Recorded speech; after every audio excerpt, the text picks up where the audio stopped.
소개해 주셔서 고맙습니다. 구로로타리의 이제 작년에 전임 회장이었고요. 지금 3640 전체 공공 이미지위원장을 맡고 있습니다. 이와 같이 이제 영등포 로타리가 69년 됐다고 하는데 또 축하드리러 또 오도록 하겠습니다.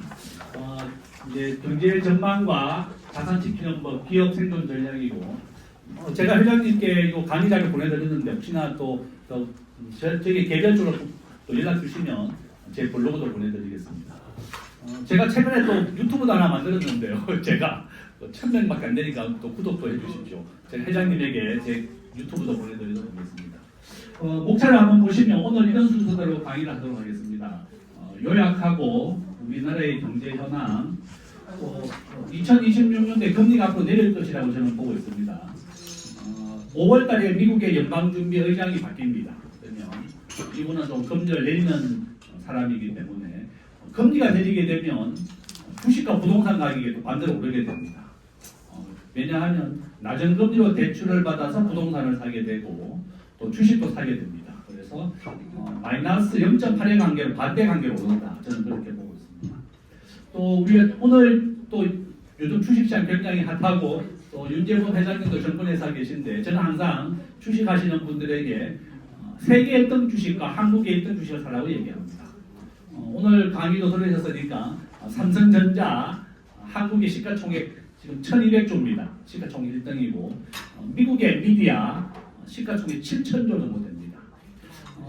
다음 달에 미국의 엔비디아가 신제품이 또 나온다고 합니다. 그러면 시가총액 1등을 계속 할 것이다. 당분간은 저는 그렇게 보고 있습니다. 그래서 오늘 강의 들으셔서 꼭 한 주씩은 하세요. 엔비디아 한 주, 삼성전자 한 주. 삼성전자 더 가지고 계시면 좋습니다. 자, 우리 경제 전망 얘기할 거고요. 제일 밑에 보시면 제가 이제 기업의 생존 전략은 구독 경제와 정보 조달과 온라인 확대라고 써놨습니다. 제가 작년에 영등포 상공회의소 와서 강의를 한번 했는데 그 강의를 하고 난 다음에 저한테 한 분 오셔가지고 본인이 구독 경제를 하고 계시다고 하더라고요. 또 공교롭게도 세종대를 졸업하셨대요. 세종대를 졸업하고 노무사를 하고 계신데 영등포에서 자기가 고정적으로 노무 상담을 해주는 사람이 2만 개라고 합니다. 깜짝 놀랐습니다. 보통 우리가 노무사나 세무사가 상담을 하면 한 달에 한 10만 원 정도 기장료를 받습니다. 노무사나 세무사나. 그런데 그분은 한 달에 10,000원만 받더라고요. 한 달에 10,000원 받는데 2만 개의 기업을 거래합니다. 그러면 매월 2억씩 들어오는 겁니다. 90% 할인을 해서 구독 경제를 하고 있다. 그 얘기 하시는 겁니다. 우리나라 노무사 1등이라고 그러시더라고요. 그래서 구독 경제입니다. 그래서 하고 계시는 사업을 내가 어떻게 하면 잘할 것이냐. 저는 90% 할인을 해서라도 구독 경제를 해라. 이제 그겁니다. 정부 조달 꼭 납품하셔야 됩니다. 우리가 조달청에 등록을 해서 정부 조달을 하는데요. 정부 조달 아주 중요하다. 세 번째는 온라인입니다. 우리나라 전체 소매 금액이 현재 한 600조 원 정도 됩니다. 지금 온라인이 차지하는 비중이 오늘 현재 60% 정도 됩니다. 저는 앞으로 이 온라인의 비중이 80%까지 증가할 것이다 이렇게 보고 있습니다. 지금 이마트 한 달에 2번씩 의무 휴업하고 있습니다. 둘째, 넷째, 일요일 빨리 없애야 됩니다. 지금 홈플러스 부도났습니다. 홈플러스 이제 국가 부도 신청을 해서 지금 아마 홈플러스 문 닫을 것 같습니다. 온라인에 진출하지 못했기 때문에 그렇고 홈플러스를 10조 원에 구입했던 김병주라고 하는 MBK 파트너스 회장이 홈플러스의 알짜배기 부동산 다 팔아버렸습니다. 사모펀드라고 하는데요. 이 사모펀드는 이익을 남기는 게 목적입니다. 그래서 기업을 사들여서 홈플러스를 10조 원 주고 사서 거기에 있는 알짜 부동산 다 매각을 하고 있습니다. 그래서 망하는 거다. 저는 그렇게 보고 있습니다. 자, 결론입니다. 자, 저의 간단한 소개이고요. 요약입니다. 올해 우리나라 예산 728조입니다. 8% 증가했습니다. 작년에 우리가 추경을 40조 원 했습니다. 우리나라 올해 경제 성장은 한 2.2% 정도 성장할 것이라고 보고 있습니다. 그러면 작년보다는 우리가 좀 좋아질 것이다. 저는 그렇게 보고 있습니다.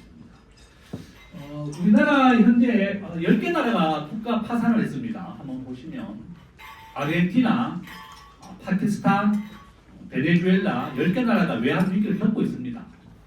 외환 위기는 절대 남의 얘기가 아니고 항상 반복되어 일어납니다. 지금 아르헨티나가 10번째 국가가 파산했습니다.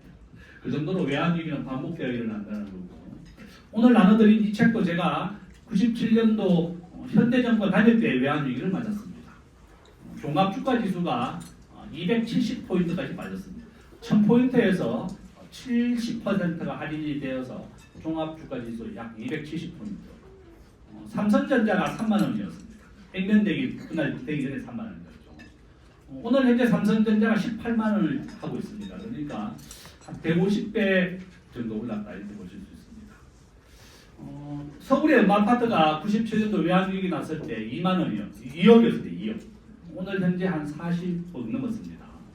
그래서 제가 다시 한번 외환위기 오면 삼성전자 사야지 부자가 된다 이런 얘기를 하고 있습니다. 외환위기가 오지 않도록 막아야 된다. 그래서 제가 이 책을 썼습니다. 그래서 저는 외환위기는 반복된다는 얘기입니다. 미국의 트럼프 대통령 앞으로 우리가 매년 200억 달러씩 10년간 주기로 했습니다. 이제 미국이 우리 대한민국이 현금 주는 것을 빨리 추진하지 않으니까 관세를 다시 25% 올리겠다 이렇게 얘기하고 있습니다. 이런 게 우리나라의 일입니다. 우리 대한민국은 매년 1000조를 수출하고 900조를 수입해서요. 매년 100조씩 무역 흑자입니다. 이게 우리나라의 온라인 비중은 앞으로 80%. 우리가 생산의 4대 요소는 토지와 노동 자본 플러스 모바일입니다. 하고 계시는 사업을 스마트폰과 꼭 연계하셔서 어떻게 하면 모바일을 우리가 사업과 함께 이어갈 것인지 한번 찾아보시면 되겠습니다. 자, 환율은 86% 환율을 계속 우상향합니다. 오늘 현재 1,440원입니다. 환율은 장기적으로 계속 오른다. 서울의 집값은 90% 확률로 오릅니다. 저는 항상 사람들에게 한강 이남 아파트를 분양받아라 이렇게 얘기하고 있습니다. 이해훈 예산처 장관 낙마했는데요. 작년에 50평 아파트를 30억에 분양받았습니다. 이해훈 장관이. 지금 시세가 90억 정도 합니다. 서초동에 아파트 하나 분양받으면 60억 정도 차이가 납니다. 가장 빨리 부자가 되는 법이다. 그래서 제가 항상 학생들한테도 청약통장을 꼭 만들고 오늘 이 수업 들으셨으니까 자녀나 손자들에게도 청약통장 꼭 하나씩 만들어 주십시오. 청약통장 만드는 데는 2만 원만 있으면 됩니다. 청약통장 가입 기간이 제일 중요하고 이게 15세부터 인정이 됩니다. 그러니까 손자가 1살이다 만들어 주시면 그 친구가 15살이 되면 청약통장 인정이 되기 시작하는 거고 가입 시기가 제일 중요한 겁니다. 그래서 오늘 강의 들으셨으니까 전체 가족들에게 다 청약통장 2만 원짜리 한 개씩 선물해 주십시오. 돈이 있다면 매달 10만 원씩 넣어주시면 제일 좋습니다.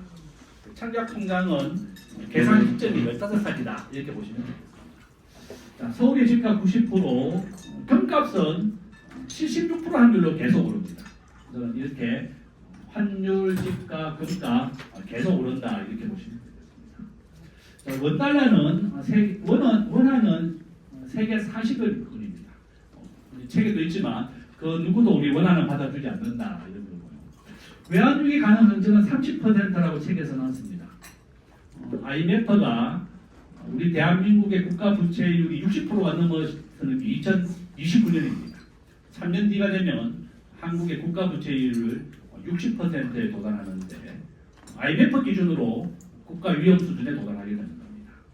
그런데 정부가 지급하고 있는 군인연금, 공무원연금을 포함한 현재 우리나라 국가 부채율 130%입니다. 그래서 환율이 1,500원 가까이 육박하고 있는 거고, 저는 한국이 원래 외환위기 오더라도 그렇게 불가능한 건 아니었다 저는 그렇게 보고 있습니다. 우리가 원하는 전 세계에서 아무도 받아주지 않는 40위권인데다가 국가 부채율 60%, 한국은 무역 의존도가 75%, 세계에서 두 번째로 높습니다. 미국이 이번에 한미 통화 사업을 거절했습니다. 미국에 받는 건 다 받으면서 한미 통화 사업을 절대 주지 않겠다 이렇게 됩니다. 대한민국이 미국 말을 한 번도 말 잘 안 듣는다 이러면 저는 국가 신용 등급을 한 2단계 만들어드리면 외환위기 바로 온다고 저는 보고 있습니다.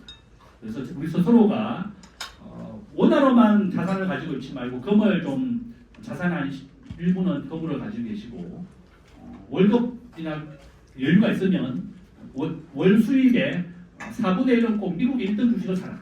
엔비디아입니다. 달러 자산을 비축하라 이렇게 얘기합니다. 자, 프랑스가 국가 부채율 113인데 위기라고 하고 있습니다. 우리나라는 이미 더 높다 이렇게 보시면 되겠습니다. 제일 좋은 방법은 미국 1등 주식 사는 거고 내가 회사에 있다. 그럼 회사 돈으로는 뭘 사야 되느냐? 미국의 S&P 지수라고 있습니다. S&P 주가 지수 또는 QQQ라고 해서 미국의 나스닥 지수가 있습니다. 이 S&P 지수가 더 안전합니다. 내년 10에서 15% 내년 오릅니다. 미국 국민들은 70%가 주식을 통해서 노후 대비를 합니다. 그래서 주가를 떨어지지 않는다. 그래서 회사 법인 자금으로는 이런 S&P 지수를 사는 게 가장 안전하고 매년 10%씩은 무조건 오른다. 이렇게 보시면 되겠습니다. 자, 한강 이남의 아파트를 청약하자 제가 생각했습니다.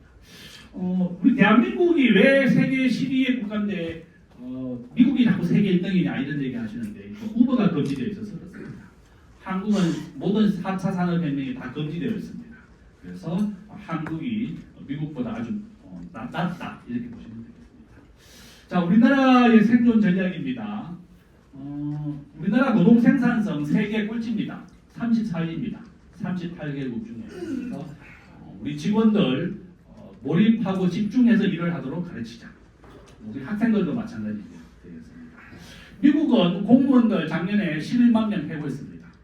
미국은 공무원들 해고할 수 있는 나라다. 이렇게 보시면 되겠는데 우리나라는 전체 근로자가 2천만 명인데요. 50%는 정규직이고 50%는 비정규직이어서 2년마다 바뀌고 있습니다. 이것이 바로 우리나라의 차이다. 한국의 2% 부자는 순자산 기준으로 30억입니다. 대출 다 빼고 30억이다 이러면 한국이 1% 부자에 들어간다고 보시면 되겠고 평균은 한 55억 정도 됩니다. 우리나라 국민의 자산의 한 70%는 다 부동산으로 이루어져 있습니다. 저는 이재명 대통령 지금 집 팔으라고 막 5월 9일까지 집을 팔으라고 압력을 넣고 있습니다. 저는 팔아서 안 된다고 봅니다. 팔면 하나 사야 됩니다. 딴 거. 한강 이남이나 집을 한 대 사야 됩니다. 왜냐하면 서울의 평균 매년 입주에 대한 사람이 5만 명 정도가 있어야 되는데 원래 서울에 공급되는 아파트 12,000세대입니다. 몇 년에도 10,000세대 2028년도에 8,000세대로 더 크게 줄어듭니다. 서울의 집은 계속 오를 것이다. 저는 그렇게 보고 있습니다. 자, 우리가 한국의 부자가 되는 방법 주식과 창업과 신산업에 대한 아이디어다. 미국의 시가총액 1등은 엔비디아, 애플, 기업이 번갈아 가면서 하고 있는데 지금은 엔비디아라고 했습니다. 우리 자녀들에게도 부자가 되어서 좋은 일을 하라고 가르치자.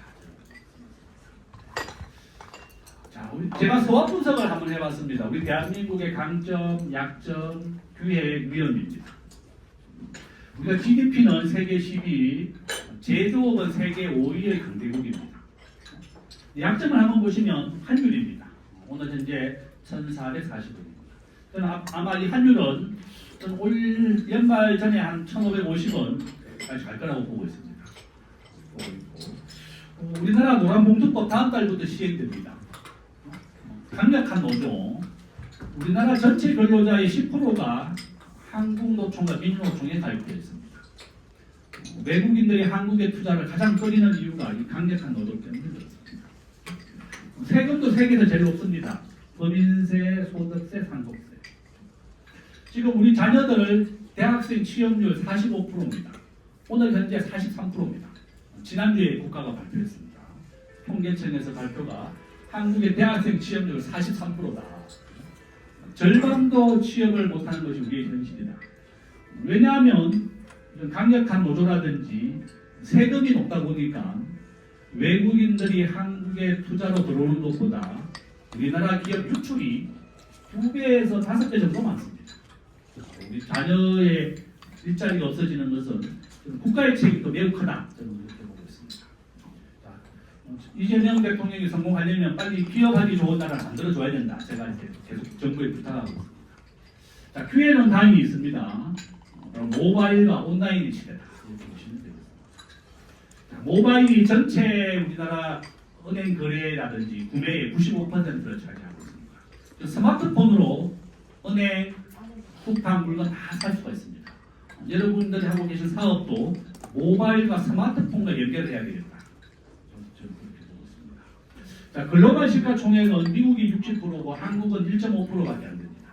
그래서 우리가 주식에 투자하는 비율도 미국의 90%, 한국의 10%를 하는 것이 가장 좋은 비율이다. 이렇게 얘기하고 있습니다. 자, 위험은 바로 외환위기와 금융위기입니다. 이런 것인데 우리나라 인구가 원래 23만 명 태어납니다. 우리가 가장 많은 인구가 태어난 것은 71년생 105만 명이 태어났습니다. 인구가 이렇게 감소하는데 어떻게 집값이 오르느냐 이렇게 얘기합니다. 저는 세 가지 이유가 있는데 첫 번째는 서울에 지금 혼자 사는 사람이 42%입니다. 단독세대 중 42%. 두 번째는 평균 연령이 90세를 넘었습니다. 저희 어머니 지금 90세인데 혼자 사십니다. 혼자 사시는 분들이 많습니다. 연세대학교 김형석 교수는 105세인데 혼자 살고 있습니다. 105세까지 사시면서 혼자 산다. 지금 현재 한국에 있는 외국인들은 280만 명이 한국에 와 있습니다. 매년 30만 명씩 한국에 들어옵니다. 저는 한국이 국가가 유지되려면 전체 외국인을 750만 명까지 받아내야 된다고 봅니다. 우리나라 전체 인구의 15%입니다. 독일은 전체 인구의 20%가 외국인입니다. 저는 우리가 저출생이 이어진다면 앞으로 외국인들을 받을 것이다. 이렇게 저는 보고 있습니다. 앞으로 은행 대출자가 7% 이하가 되면 부동산 가격이 오릅니다. 지금 현재 우리나라 은행 대출이 6% 정도 됩니다. 부동산이 계속 오른다. 우리가 세계 평균 법인세 상속세를 낮추자. 제가 이렇게 말씀을 드렸습니다. 한국에는 무역 의존도, 수출과 수입이 GDP에 차지하는 비중 75%입니다. 바로 이런 이유 때문에 한율은 계속 오른다. 이렇게 보시면 되겠습니다. 달러가 전 세계에서 결제되는 비중은 70%입니다. 유로화가 한 15%, 그다음에 위안화, 엔화, 파운드화 다섯 가지가 기축통화였다고 합니다. 세계 경제 성장률 바로 인도네시아, 중국입니다. 그래서 우리나라를 포함해서 전 세계 모든 기업이 지금 인도로 공장을 옮기고 있고 베트남으로 공장을 옮기고 있고 인도 이무순 총리 아들이 인도에 있더라고요.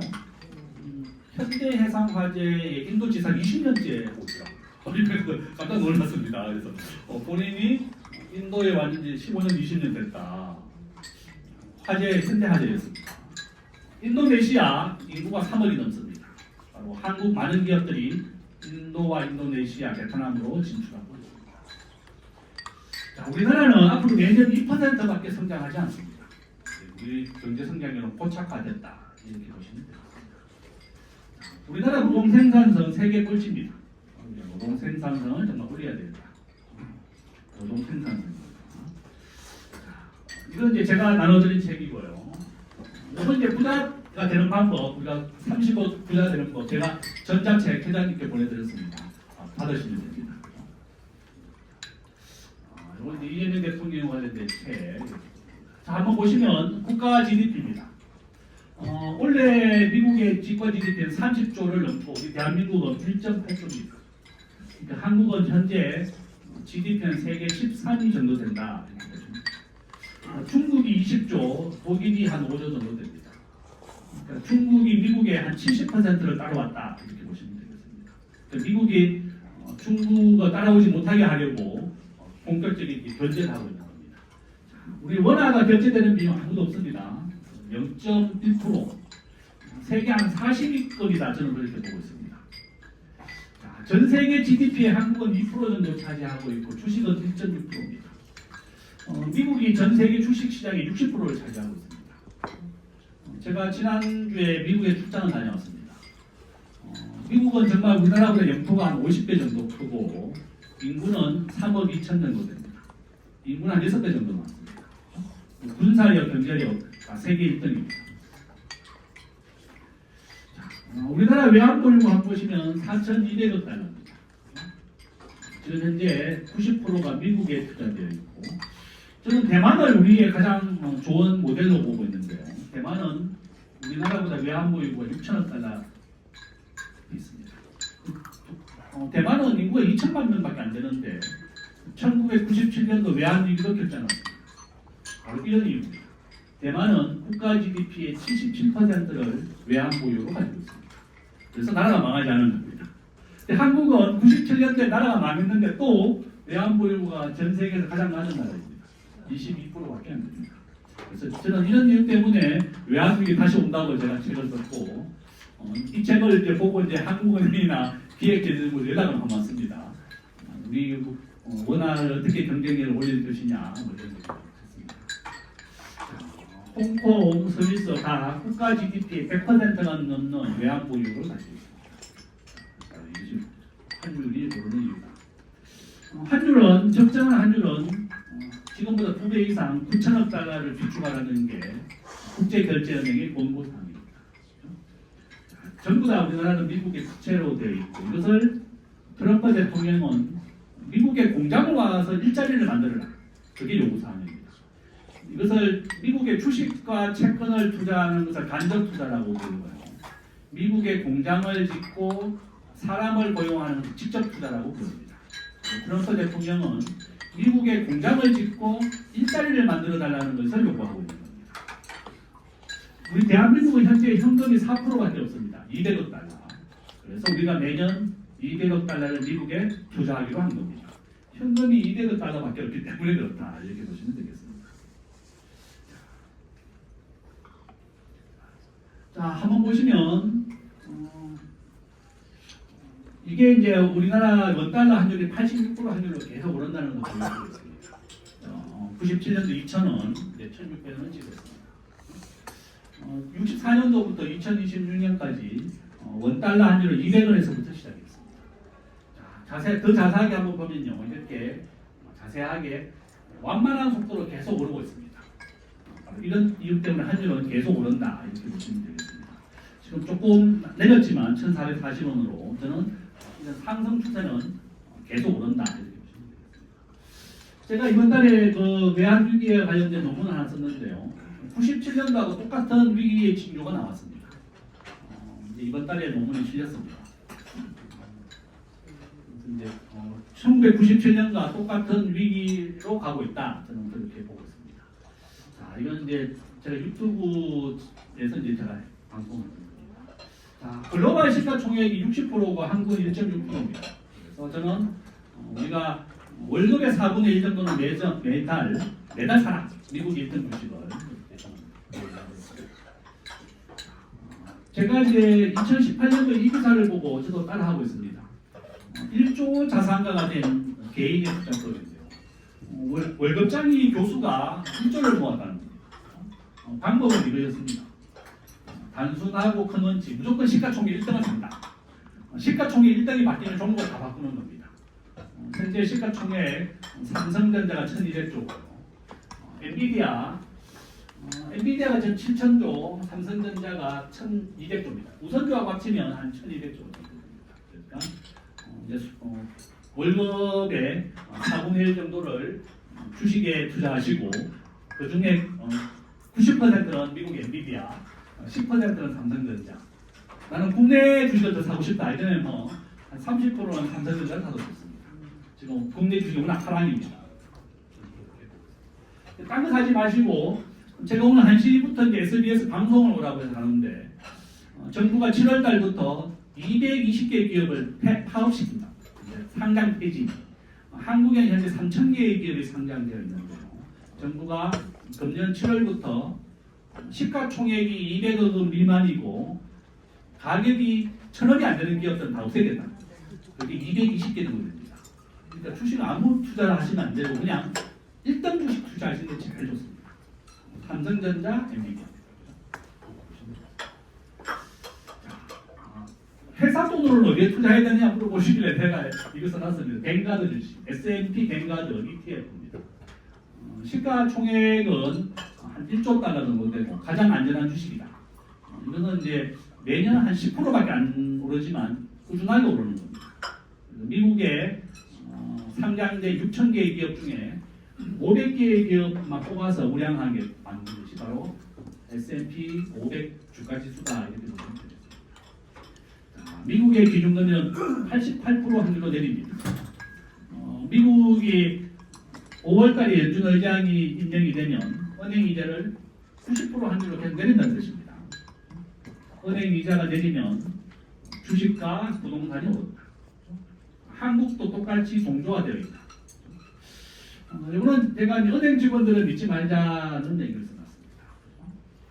제가 우리 은행에 한 번 갔더니 우리 은행 직원이 석유 펀드를 하나 가입하라고 얘기했습니다. 석유 가격은 10배씩 오르고 10배씩 내립니다. 석유 가격은 코로나 마이너스 20달러. 석유를 사가면 송유관이 석유를 채굴하고 가져가지 않으면 송유관이 굳어버리기 때문에 코로나 때는 마이너스 20달러까지 내려왔습니다. 지금은 배럴당 한 70달러 정도 합니다. 석유 가격은 10배씩 오르고 내린다 이렇게 보시면 되겠습니다. 결론은 은행 직원이 저한테 석유 펀드를 하나 사라고 했는데 제가 당연히 거절했죠. 은행 직원을 믿어서 안 되겠다 이렇게 저는 말씀드립니다. 자, 홍콩 H지수 펀드입니다. 우리나라에서 30조를 팔았는데요. 이게 제일 많이 파는 회사가 바로 국민은행하고 신한은행, 농협입니다. 지금 수익률 마이너스 50%입니다. 절대로 은행 직원들을 믿지 마시고 여윳돈 있으시면 무조건 1등 주식 또는 주가지수 이런 거 하시면 됩니다. 이렇게 은행 직원들도 모르면서 팔더라. 홍콩 H지수는 중국의 주가지수와 홍콩의 주가지수를 추종하는 건데요. 이게 주가가 50% 내렸습니다. 이거는 이제 홈플러스가 작년에 4천억 원 카드 값을 파생금융화 시킨 겁니다. 그러니까 카드 결제하면 한 자리에 돈이 들어옵니다. 그 돈을 가지고 홈플러스가 일반인들에게 팔았는데요. 국민은행 적금이자가 4%인데 이자가 5% 줬습니다. 그러니까 조금 더 이자 많이 준다는 이유 때문에 우리 국민들이 4천억 원 정도 샀는데 다 휴지됐습니다. 지금 소송 중입니다. 그래서 결론은 은행 직원들 믿어서는 안 된다. 그렇죠? 가장 잘하는 걸로 하시면 됩니다. 자, 한번 보시면 은행 이자가 내리게 되면요, 집값하고 종합주가에서 반대로 오릅니다. 마이너스 0.8입니다. 그래서 은행 이자가 지금 내리게 되어 있습니다. 그러면 저는 반대로 오른다. 이렇게 보고 있습니다. 자, 서울 집값은 90% 확률로 오른다. 지금 계속 오르고 있는 추세입니다. 이게 아까 말씀드렸던 이해운 장관이 분양받은 집하고 이렇게 있는 겁니다. 원베일리 아파트 파스입니다. 30평 분양가 19억이었고 이해운 장관이 받은 건 54평이었는데 분양가 30억이었는데 지금 90억입니다. 서초동에는 지금 아파트 받으면 차익이 한 50억 난다. 원래 서초동하고 강남에 한 13,000개 분양 계신 데 있습니다. 청약통장 잘 가지고 계시다가 꼭 청약하십시오. 내가 집이 하나 있다. 그러면 33평 이상 하시면 추첨을 30% 해줍니다. 운 좋으면 되고 경쟁률은 한 300대 1에서 500대 1. 대신에 은행 대출을 이제 안 해줍니다. 2년만 대출해 줍니다. 그래서 현금이 25억 있어야 됩니다. 그렇죠? 그래서 이제 우리 연금 포르탈에서 당첨되면 누구 우리가 좀 빌려주는 걸로 연이자 30% 이렇게 해서 그죠? 그렇게 하면 되겠습니다. 차익이 50억 남잖아요. 그죠? 자, 한번 제가 앞에서 말씀 청약통장 얘기입니다. 청약통장을 15년 이상 넣어야지 만점을 받을 수 있습니다. 그다음에 이해운 장관이 부양가족입니다. 부양가족 본인 4명이었거든요. 근데 이제 아들이 결혼했는데 혼인신고를 안 한 겁니다. 그래서 이제 부정당첨해서. 그다음에 무주택 기간 15년 이상 된. 청약통장을 잘 활용하셔 했던 사람이다. 이렇게 볼 수가 있습니다. 자, 서울의 아파트 평균 14억. 보시면 문재인 대통령 때 100% 집값 올랐고요. 이재명 대통령 지금 집값 오르고 있습니다. 저는 5월 9일까지 안 팔면 중과세 때리겠다 이렇게 되어 있는데 저는 오를 거라고 봅니다. 자, 한번 보시면 올해와 내년 2028년 입주 물량이 만세대 이하로 줄어듭니다. 공급이 없습니다. 아파트는 짓는데 평균 10년, 재건축은 평균 15년 정도 걸립니다. 그래서 아파트는 짓는데 시간이 그렇게 많이 걸린다는 겁니다. 그래서 저는 아마 집값이 100% 오르는 거 아니야? 이렇게 문재인 대통령 때처럼 걱정하고 있습니다. 우리나라는 매년 10년마다 집값이 100%씩 오릅니다. 10년 주기로 그렇게 보고 있습니다. 자, 서울에 자가집을 가진 사람은 55%밖에 안 됩니다. 서울과 수도권의 절반은 집이 없고 절반은 집이 있다. 서초동과 도봉구가 가장 큰 차이 납니다. 제가 지난주에 도봉구에서 강의했더니 도봉구 상공회도 사람들이 막 웃더라고요. 자기가 제일 낫다니까. 그죠? 도봉구하고 서울의 7배 정도 차이 납니다.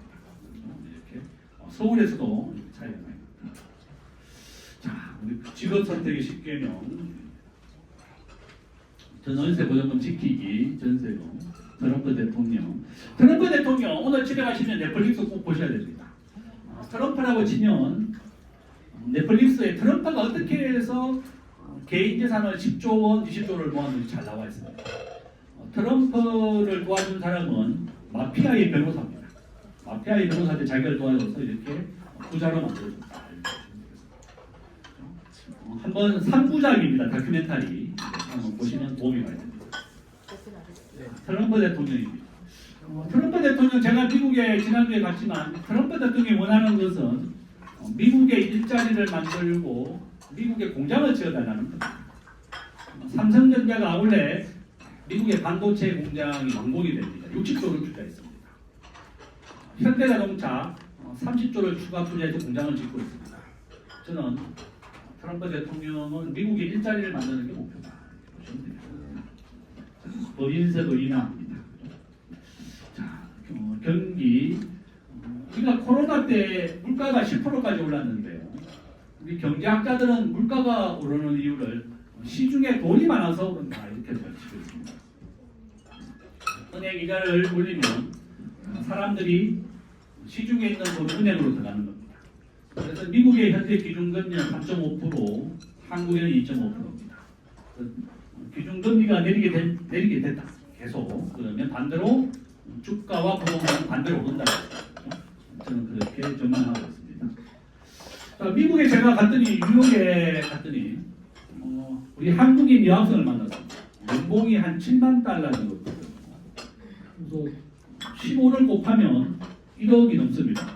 근데 뉴욕의 원룸 방 한 칸이 350만 원이라는 겁니다. 자기 원룸 하나가. 그러니까 자기 월급의 절반은 다 집세로 나가는 거예요. 미국 국민들 대부분이 집세로 나가요. 절반. 자기 집을 가진 사람은 은행 이자, 월세 사는 사람은 월세 이자로 나가요. 경기가 저점을 통과하고 있다 이렇게 보고 있습니다. 방위 산업, 경제. 한국은 전체 수출의 3분의 1이 중국, 미국이 20%, 일본이 6%입니다. 중국에 대한 비중을 낮추고 우리가 미국으로 전환해야 된다. 이렇게 보고 있습니다. 자, 반도체. 우리가 미국의 한 무역 흑자 6위 8위 정도 됩니다. 한국은 전체 수출은 세계 6위, 수입은 5위입니다. 여기 보시면 네덜란드가 통상국가입니다. 그러니까 우리가 순수한 제조업 수출액은 세계 5위의 강대국이다 이렇게 보시면 됩니다. 중국의 적자가 한 4천조 원 적자다 이렇게 보시면 되겠습니다. 한국은 미국에 이렇게 매년 100조씩 무역 흑자가 나고 있습니다. 그래서 이제 우리가 더 많은 미국산 석유와 가스를 사줘야 된다. 저는 그렇게 보고 있습니다. 알셉은 중국이 주도한 다자무역입니다. 이건 일본이 주도한 다자무역. 한국은 현재 지금 TPP에는 가입이 되어 있지 않고 알셉에는 가입되어 있습니다. 지금 한국과 일본은 관세가 없습니다. 한국과 미국도 우리 관세가 없었는데 트럼프 대통령이 무시를 하고 15%를 지금 바꿔버렸죠. 지금 트럼프 대통령 3년 임기 남았습니다. 그래서 지금 3년만 참자, 뭐 유럽도 참자 이런 얘기를 하고 있습니다. 트럼프 대통령, 시진핑. 롯데그룹입니다. 제가 사는 집 앞에 이 롯데가 있는데 이 건물이 5조로 평가받아서 롯데가 이 건물을 담보로 작년에 4조 대출받았습니다. 롯데가 유동성 위기다 이렇게 얘기합니다. 롯데가 현금을 비축하고 있다. 롯데가 유동성 위기다 이런 말은 제가 못하고 현금을 비축하자. 우리가 제조업 중심 국가다. 한국은 제조업 모의의 국가입니다. 지금 멕시코하고 캐나다가 미국의 관세 지금 35%입니다. 트럼프는 미국과 캐나다가 우방국이지만 무시하고 35% 관세를 매기고 있습니다. 캐나다를 미국의 52번째 주로 만들겠다 이렇게 하고 있습니다. 트럼프 대통령. 자, 법인세 21에서 15 트럼프 대통령입니다. 관세를 낮춰서 전 세계에서 가장 기업하기 좋은 나라로 만들어주겠다. 그 트럼프 대통령입니다. 우리가 미국에 가장 많이 수출하는 것은 자동차, 중국에는 반도체다. 트럼프 대통령. 자, 중국은 현재 시장 경제가 계획 경제로 개방된 경제가 폐쇄 경제로 가고 있습니다. 중국이 그래서 어렵다 이렇게 보시면 되겠습니다.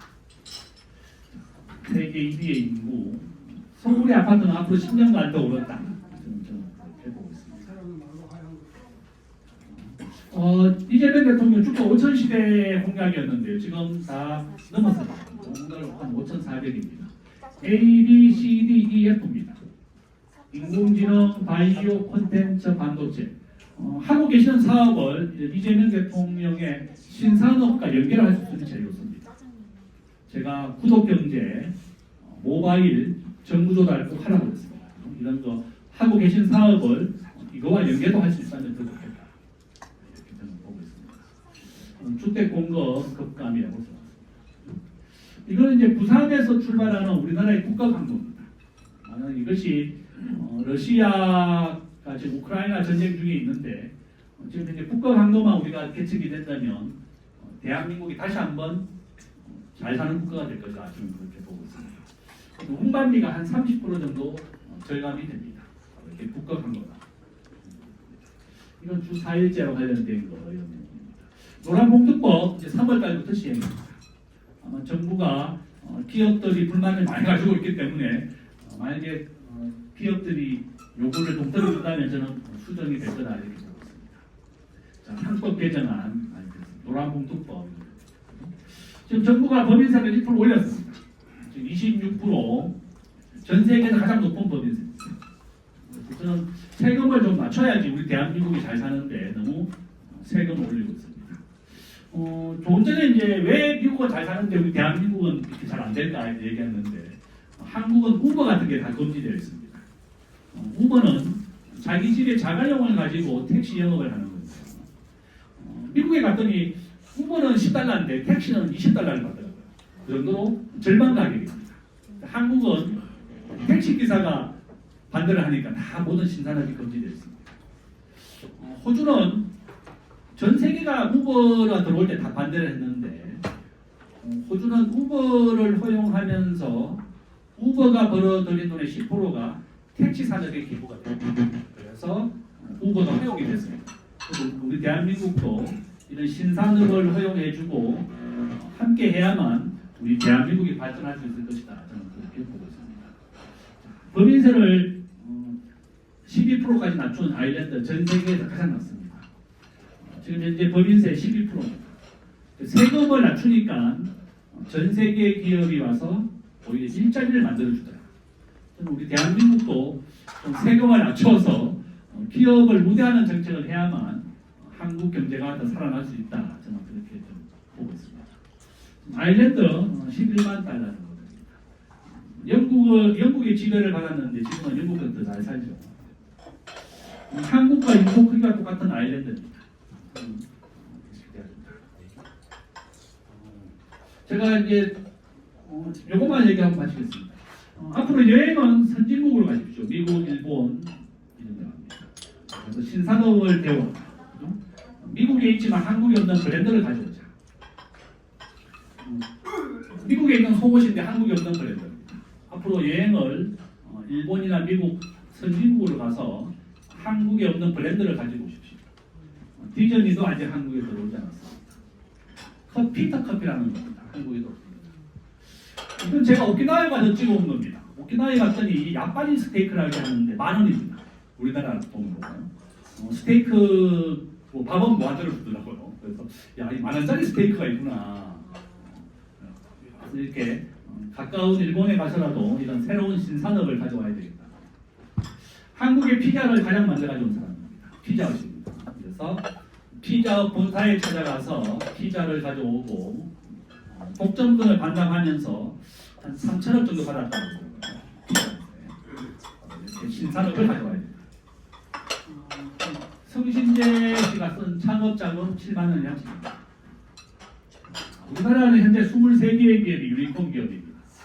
하고 계시는 사업을 유니콘 기업으로 만드십시오. 온라인과 정부 조달과 함께 연계하면 전 가능하다 이렇게 보고 있습니다. 자, 미국에 있지만 한국에 없는 신산업입니다. 이런 신산업을 좀 하고자 사업과 연결하는 것도 좋은 방법이다 이렇게 보고 있습니다. 한 5분 남았는데 혹시 질문 있으시면 제가 좀 받겠습니다. 제가 그러니까 금값은 계속 오르냐 물어보시는데 아까 이제 금값 얘기했습니다. 76% 확률로 계속 오릅니다. 제가 유튜브에서 몇 번 나가서 이제 금 얘기를 했더니 제가 이발하시는 저 계룡역에 이제 이발 소품이 종로 상가에 가면 금을 부가세 없이 살 수 있다고 그러더라고요. 지금 한 80만 원 정도 한다고 합니다. 한 돈에. 그래서 오늘 10돈씩 이제 금을 사온다. 우리가 은행이나 증권사 가서 이제 금 ETF를 사게 되면 부가세 10%를 내고 이자 소득세 15%를 내기 때문에 자기는 금을 현물로 산다. 10돈씩 산다는 거예요. 돈 모일 때마다. 그래서 그것도 좋은 방법이구나. 동네 금은방 가면 지금 105만 원 정도 합니다. 종로 상가는 85만 원, 한 20% 정도 절감된다 이러더라고요. 참고로 알고 계시면 되겠고. 지금 뭐 비트코인 같은 거 많이 내리고 있습니다. 그래서 뭐 우리 영등포로 다니는 가상화폐 안 하실 것 같고 당연히 그렇죠. 저는 뭐 금을 한 돈씩 지금 금 한 돈 지금 100만 원이잖아요. 종로 상가 가면 부가세 없이 85만 원 한 돈씩 사는 것도 좋고 미국의 1등 주식 엔비디아, 한국의 1등 주식 삼성전자 좋다 저는 그렇게 보고 있습니다. 혹시 질문 있으십니까?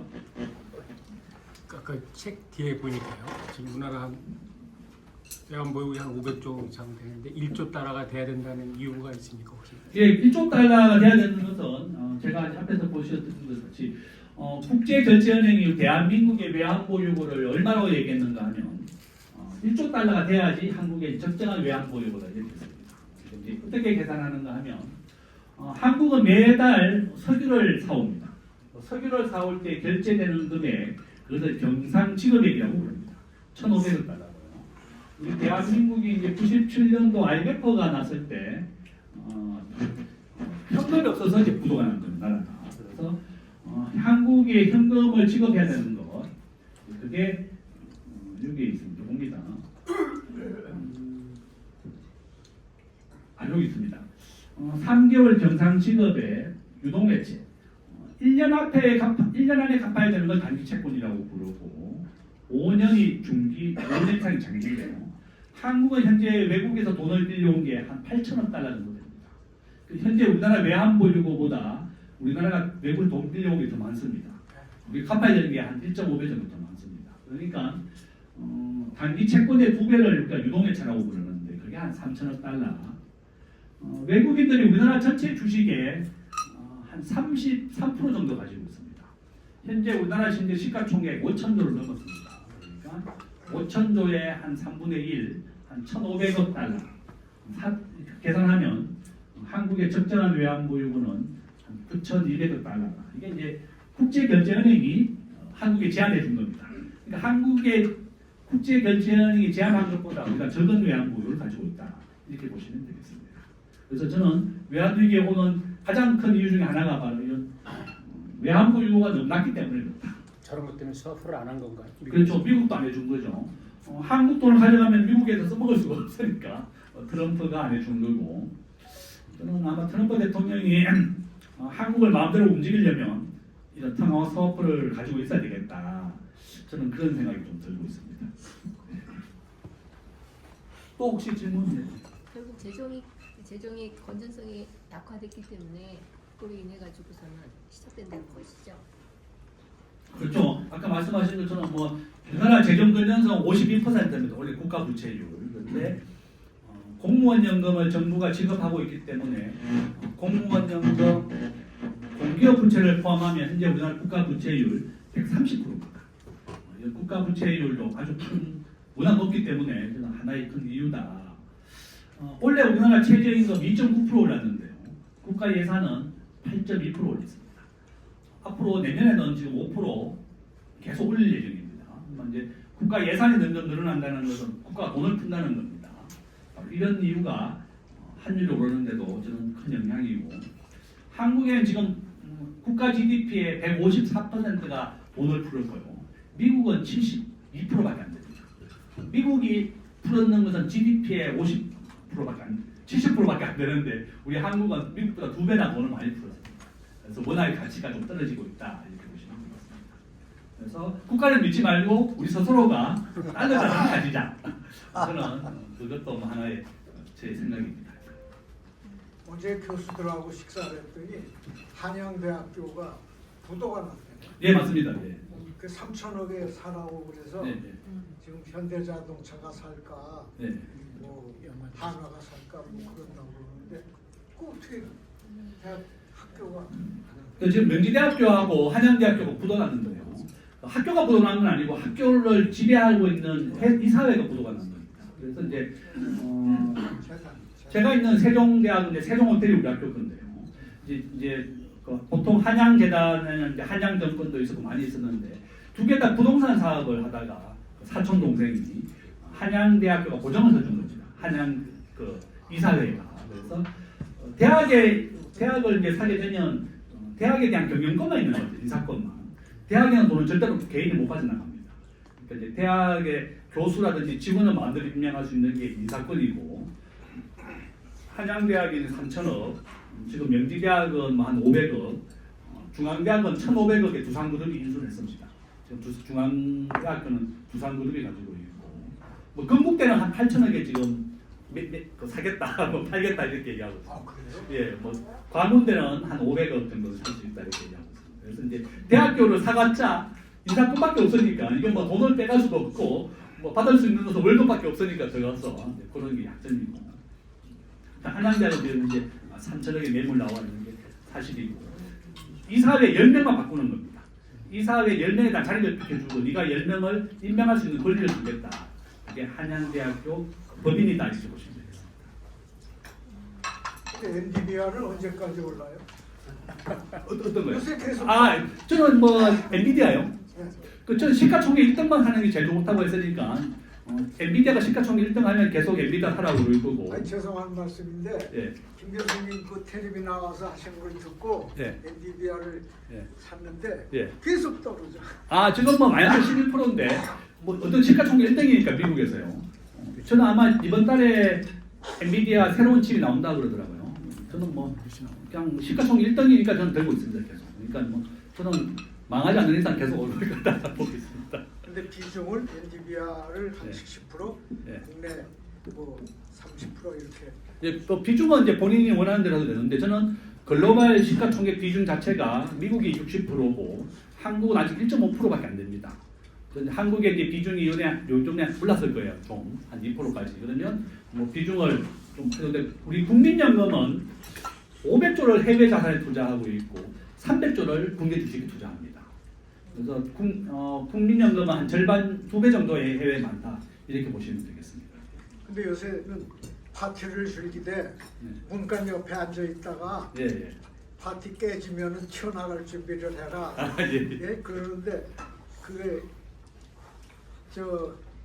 우리 만일 IMF가 오면은 우리나라에 예. 그 미국 주식은 이제 그냥 안전한 거고 예, 그렇죠. 우리는 그냥 확 또 내려갈 거 아니겠어요? 예, 저도 뭐 IMF가 안 와야 되죠. 뭐 제가 이 책을 썼지만 IMF가 안 오게 막고자 저 책을 쓴 겁니다. 그래서 정부가 외환 보유를 비축하고 미국은 통화 수화표를 거절했지 일본이라도 해라. 일본은 한일 통화 수화표가 700억 달러가 있었습니다. 지금은 100억 달러만 남아 있습니다. 그래서 미국과 일본이라도 빨리 우리가 미국 안 해준다고 확고하게 했으니까 일본이라도 빨리 손을 잡아야지 되겠다. 그럼 중국하고는 중국한테는 500조 원 정도 받았습니다. 서로 중국이 줬습니다 오히려. 지금 일본이 미국이 거절했고. 왜 안 해주는 거지? 그러니까 통화 서포를 해주면 이제 우리 원화의 가치가 있어야지 미국이 가져갈 텐데 한국의 원화는 아무도 안 받아주니까. 정치적인 영향도 있나요? 그렇죠. 저는 그렇게 들었습니다. 바쁘신데 그냥 아주 잘 들었습니다. 예, 고맙습니다. 유익했고요. 예, 박수 한번. 예, 감사합니다. 질문이 많지만 시간이 없어요. 아이, 고맙습니다. 수고하셨습니다.